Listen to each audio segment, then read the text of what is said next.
And next up we have a fireside chat coming up with two wonderful speakers. Now, the internet, a vast sea of information and interaction, brings with its challenges like cyberbullying, where the digital playground can turn into a battleground, and online addiction, where screen time often overshadows real-time connections.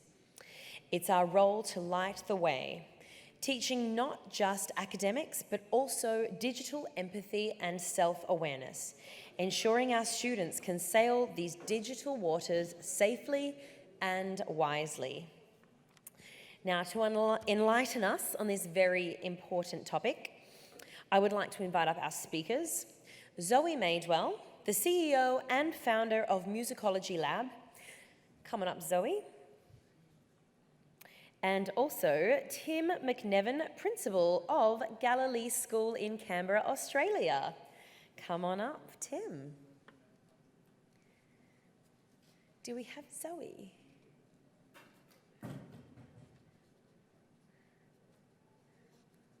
Well, coming up, Tim, and then we'll...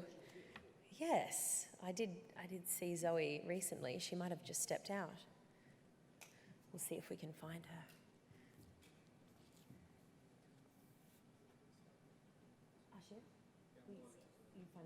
She might just be outside. I did see her at a booth before. Okay, Tim, how do you feel about taking the stage on your own? Take centre stage, my friend. You've got your microphones there and the clicker there, and I think Zoe should be back in a few moments. Just while we wait for Zoe, let's just all have a little chat with somebody. I know we've done a lot of connecting over the last 3 days, but there might be some people that you haven't connected with. I connected with some people just before in the bathroom, which is always a wonderful time to chat to people. So just see if you can connect with somebody who you haven't spoken to. Get their Instagram, their LinkedIn, connect with them online. And I'm also going to remind everybody, right up here, we have our hashtag, Education2Conf. So education, the number 2, and then CONF. So make sure any photos that you have with your newfound friends or any photos of anything that happens, let's just make sure that we use that hashtag. So let's just take a moment to connect with some people that we haven't connected with. And then we'll get Zoe up on the stage. That's okay, Zoe. People are going to have a little moment to connect, and then you can get started.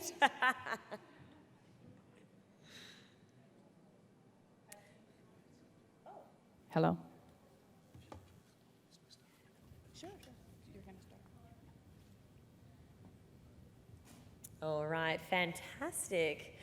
Okay, so I think, Zoe, you were definitely connecting outside, and I think people in here were also connecting and made a few connections. But now we're happy to have you here, so please take the stage. Thank you. Good afternoon, everybody.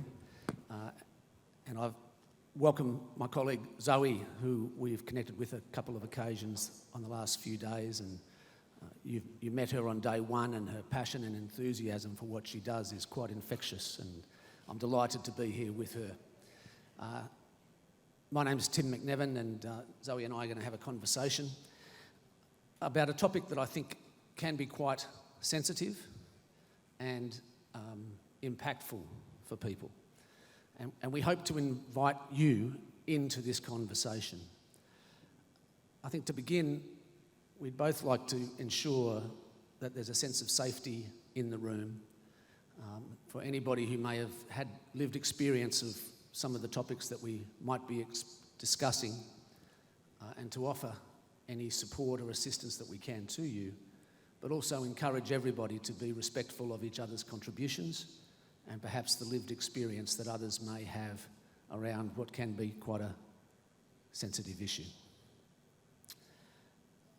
Zoe and I have just planned to sort of break our conversation into 3 parts, to bring perhaps a personal reflection on these topics, and then to talk about some of the interventions and strategies that we've seen applied that have had success and impact, and then to invite a conversation with any of you who might also like to contribute your expertise, your experience, or any comments that you may have around navigating what can be a difficult and challenging area.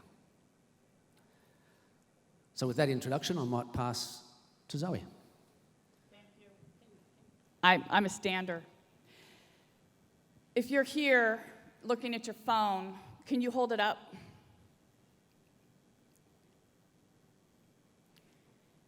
This is a kid killer. 4,500 kids were killed by this phone from cyberbullying this year. Maybe it's a phone, maybe it's their computer in their room. We need a keynote about cyberbullying and our role as parents, our role of educators, of what we can do to stop the dangers of, oh, you in the back that's still looking at your phone, you're fat.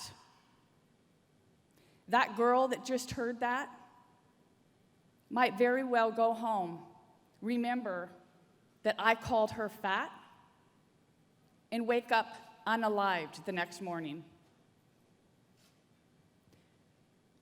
I'm a mom. My kids have been bullied. I have nerdy kids because they're very smart. They're very good in science, top performers. They've all experienced bullying at one time or another. As teachers and as parents, we have to talk about it. This conversation is great. I'm grateful for Tim being here. What is the solution?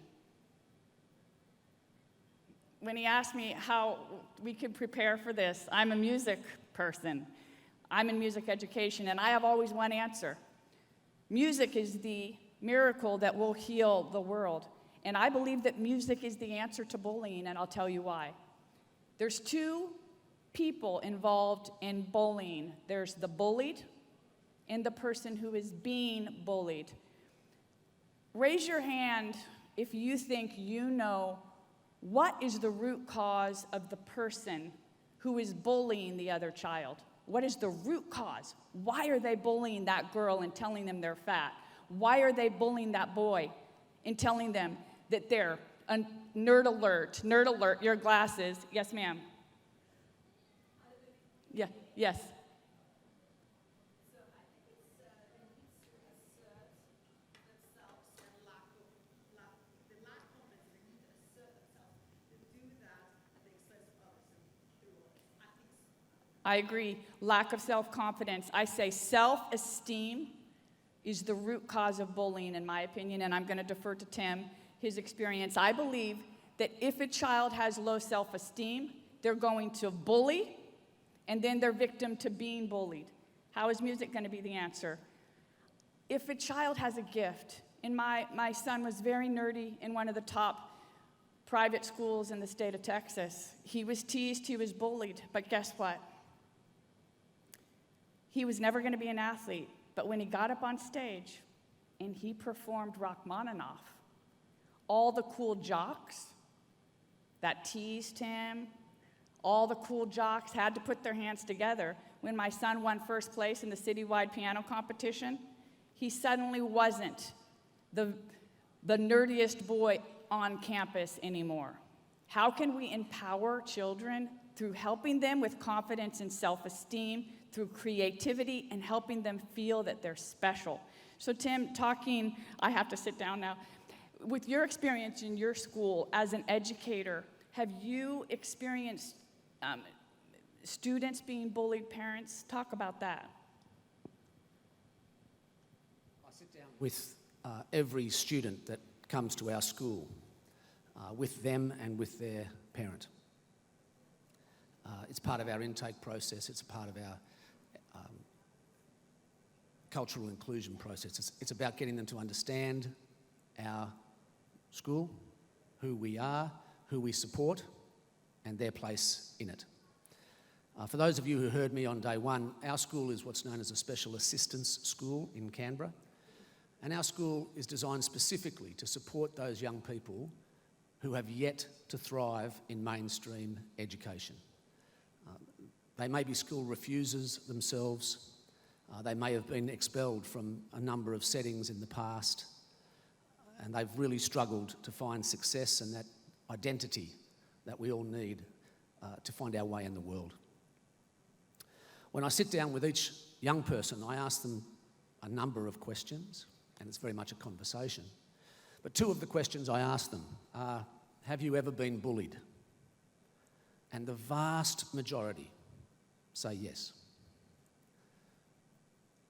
And I thank them for their answer and their honesty. The second question I ask them is, have you ever been a bully? And the vast majority, to their credit, say yes.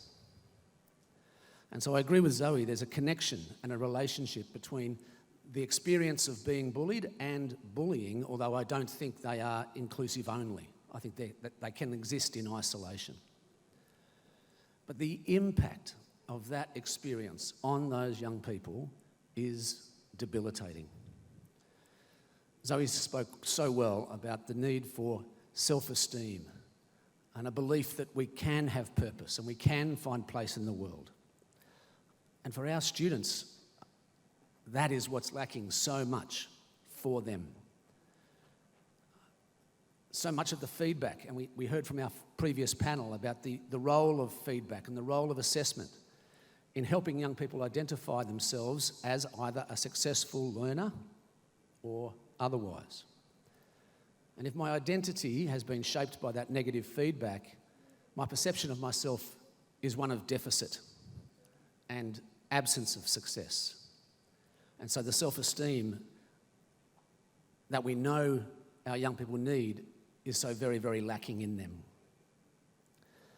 I'm also the parent of 4 children myself, the youngest of which is now 16. And none of us are immune from the pervasiveness of technology and the impact of technology. In 2004, a fellow by the name of, he's a Japanese researcher, and his name was Masaru Emoto. And he wrote a book called The Hidden Messages in Water.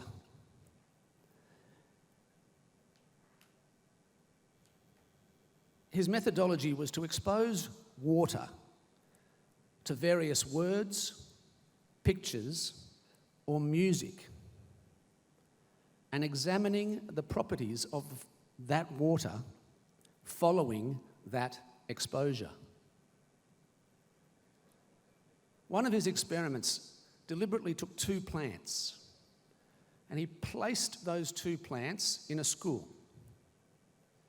And the brief to one cohort of students was, every time you walk past that plant, say something negative or derogatory or abusive towards that plant. In another part of the school, he placed a second plant.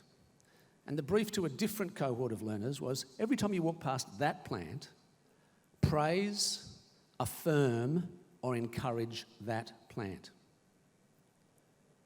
Both plants were treated the same way in terms of water and fertiliser. The plant that was exposed to encouraging words, affirming words, thrived. The plant that was exposed to the negative words, the put-downs, and the abuse withered and died. We as human beings are composed of 60% water. The impact of this stuff is real. It's not just real in terms of our mental health. And we heard yesterday of the impact of the positioning of mental health alongside cognitive health and the decline that happens in our cognitive development if our mental health is deficient. But there's a physiological element as well.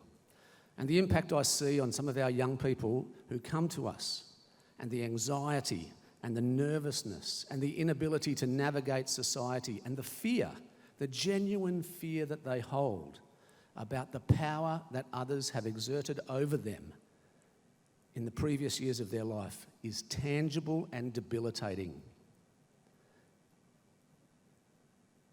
And so the privileged position that we have as a school like we are, and all of you have as educators, is to turn around that narrative that those young people have been exposed to give them a sense of self-esteem, to build competence and mastery, to find a sense of safety and security and belonging, and allow them to discover in a new way the potential that resides in every single one of them.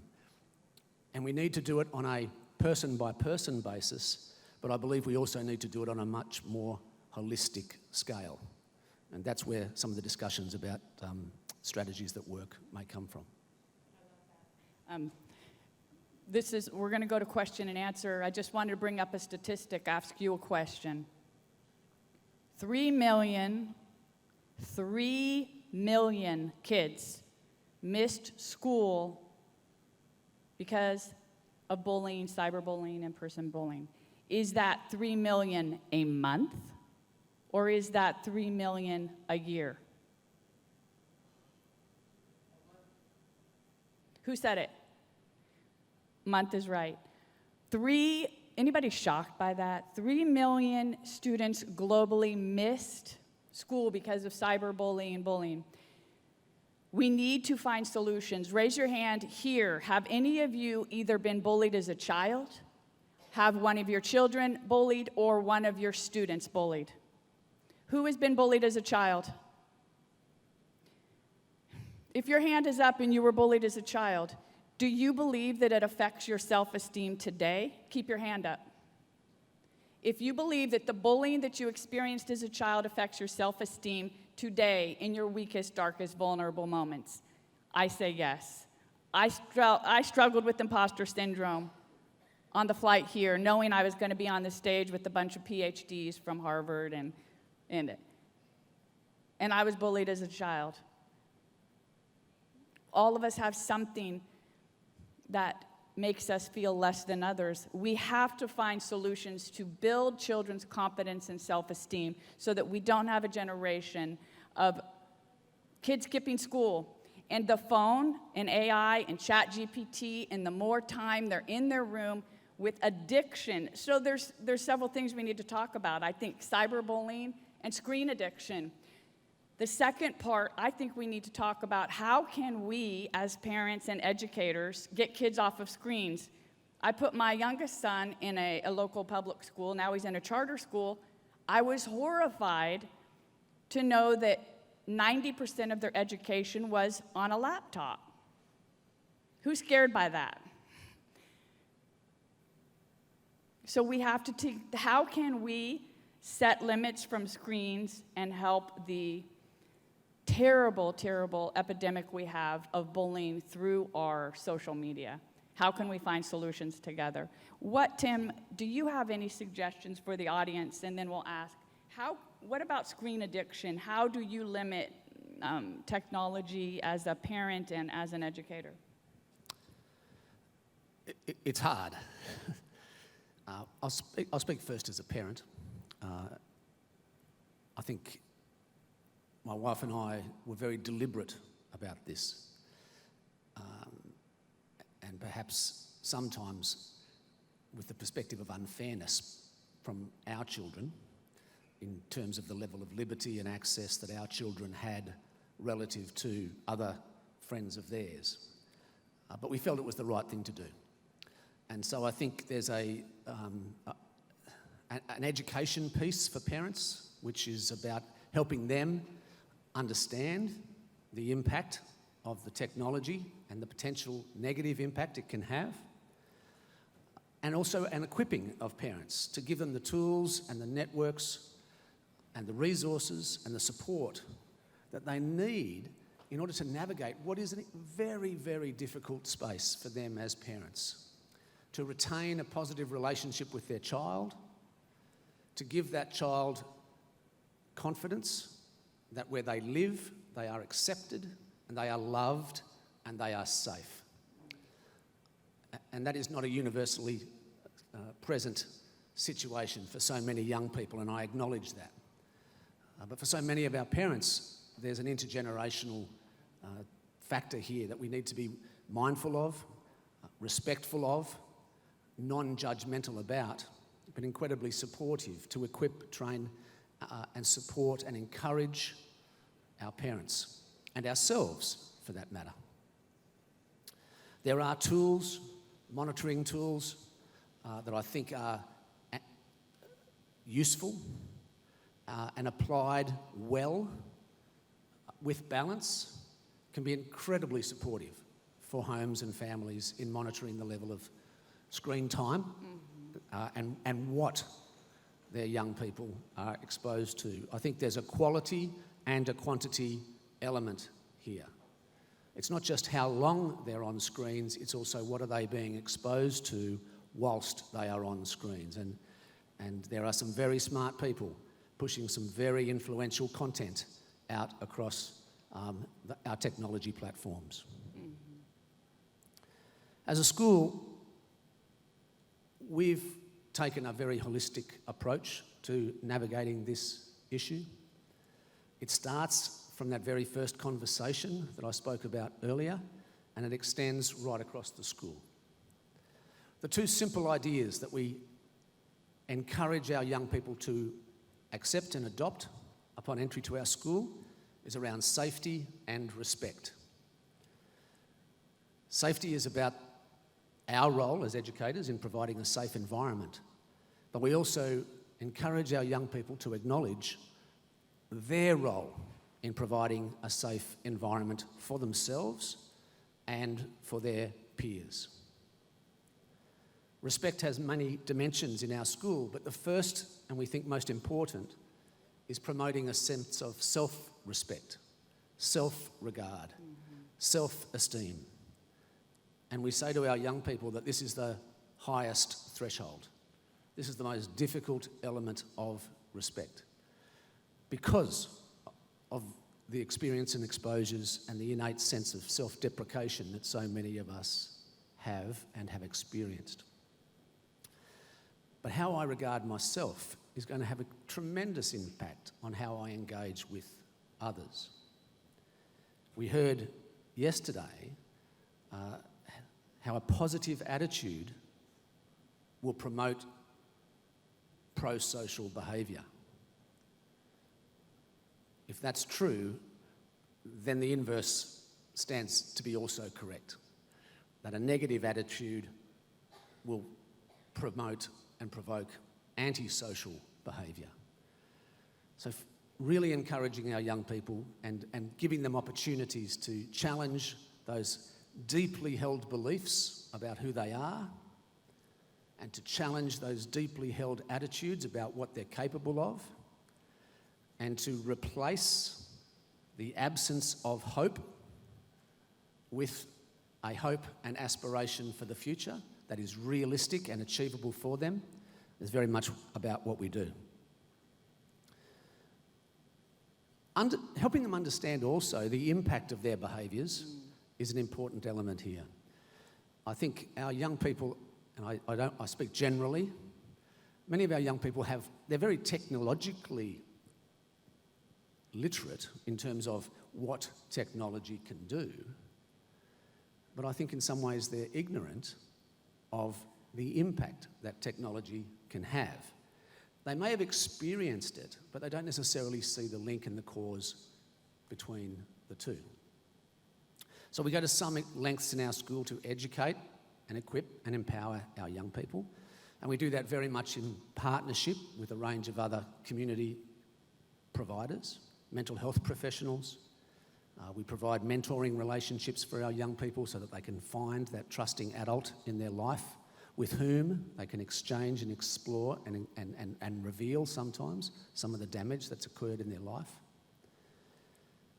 The Australian Federal Police come into our school and deliver a very authentic learning program called Think You Know, which talks about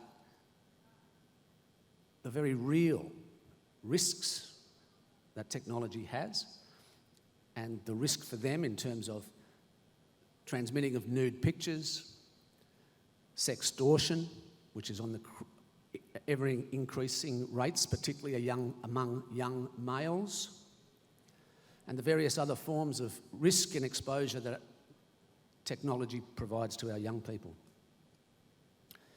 We also encourage and promote a model of restorative practice in our school, so that if a young person does make a mistake and does damage a relationship, or perhaps breaches those concepts of safety and respect that I spoke about before, we equip and empower that young person to sit down with the person that they have hurt, with the person that they have offended, and to understand the impact that their behaviour had on that young person, and to restore the relationship that is so pivotal to the success of our school.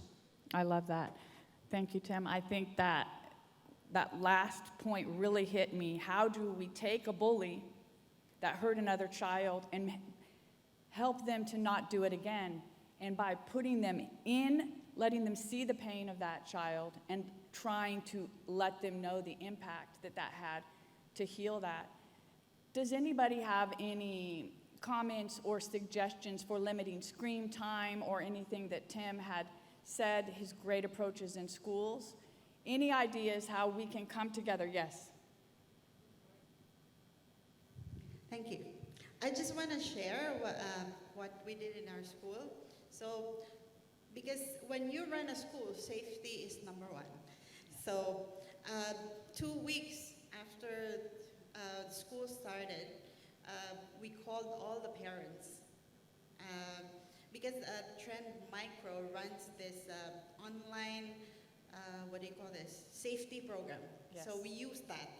And we did a pajama party, so it was at night. It was relaxing. We divided everyone into divisions. So all P1 to P3 are together because you teach it in a different way depending on the age. And then P4 to P6 are together, and then the secondary was also divided into 2 groups. And the teachers were divided. We had a session wherein I was talking to the parents and teaching them about protecting your kids online. So, because we are in Chennai, aside from Bangalore, it's also an IT hub. So I have a lot of parents who are very good when it comes to technology. So they volunteered. So we asked all parents and students to bring in their device. So after the talk about internet safety, we had the experts help the usage control. So all of their devices, Wow. all of their devices, they gave it, and then all those experts in our school, they helped. So it was one way to, if the parents are on it, the kids are safe. And if the kids know what's harmful to them in the internet, it's also good, right? So as much as possible, we want to make our kids be bully proof. So not just on the internet, but also at school. So of course we have, we always teach our kids to be nice, right? But there's always that one kid who will bully. But for us, we teach the kids the world is a harsh world. You have to be bully-proof.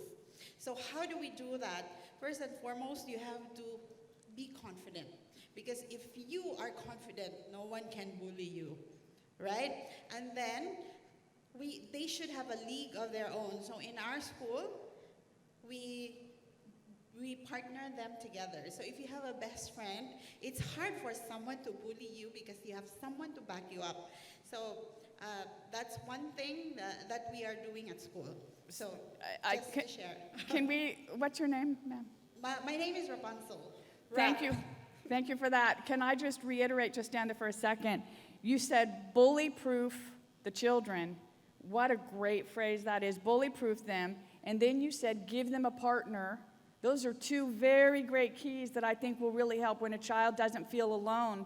What fabulous suggestions. Bully-proof your kids, giving them a partner so they don't feel alone. They have someone to go to that is always there for them. Fantastic. And then we all agree building up that self-esteem through whatever way possible. Thank you so much. We have 5 minutes left. Are there any other great people coming forward? Those are 3 great takeaways from the conversation. Yes. Your name, please? Hi, I'm Miriam Najar. Wonderful. And I'm a specialist in giftedness in Holland. Lately in Holland, they removed the cell phones from high school, so you have to put it in a basket, and that's very great. And if you need technology, you have tablets in a classroom. What we do in Holland, especially with primary school and second graders, how do you say that? Like high school, we have programs for the peaceful school. So they teach in different cultures, how do we communicate, how do you interact if there's some bullying, a lot of play roles, also with cyberbullying. So the children are being like exercised like that to know the effects of bullying. Yes. And every day, it's not just one time a week a program, it's an everyday system. And I think that's great. It should be all around the world. There are also workshops for how to, what is cyber media, what is cyberbullying, Yes. how to be on the social media. There are workshops where professionals come to schools and educate the children how to be on social media. It's working. So I think it should be everywhere. That's fantastic. Let's give her a hand. Yeah. Wow, fantastic. We have about 3 minutes left. I just wanted to add, and then I'll let Tim close. As a music teacher, I have 600 students, and I get calls every day from parents. We have children coming out of COVID, 367% increase in speech delays. The pediatricians are putting them in music class. Autism is skyrocketing. Doctors are saying, take music class to help children's focus with ADHD. We are the problem solvers as music teachers. I have to give my side here. And specifically building up self-esteem. You can take a music lesson and you can play a song, Let It Go, Star Wars. Everyone can play someone else's song. True self-esteem is based in uniqueness. And I'm so thrilled that we have 5 students in my music school that are in this composition class, the only one of its kind, where they are learning how to compose their own original songs, which will set them apart. Where in June, we are going to have a recital of original compositions. And imagine a child's self-esteem to know they're not just playing someone else's music, they're playing their own song. And I believe that the self-esteem, all of these great points, bully-proof the kids. What great techniques. And Tim, thank you so much. Close us out. Thank you, Zoe, and thank you, everybody, for your contributions. In no way do we believe that we can solve these problems alone. And so together, sharing our ideas, what's working in all of our settings is going to be the most powerful. I think the one thing I would add is this notion of loneliness. And whilst we have so much technology which we claim to be connecting us together, it seems to me from the research and the reading that I've done that there's an epidemic across the world of loneliness. And I think one of the ways we can bully-proof our kids and give them the resilience that they need is to help them find their tribe, to help them find those people with whom they can connect and have relationship with, and who they can defend and stand up for, and who that they know will defend and stand up for them. And I think schools are a vital place for that to happen in the lives of our young people. And if we can put in place the right tools and strategies in our young people, hopefully we can insulate the older generations against the devastating impacts of suicide and other societal challenges that are contributed to so powerfully by the experiences of our youth.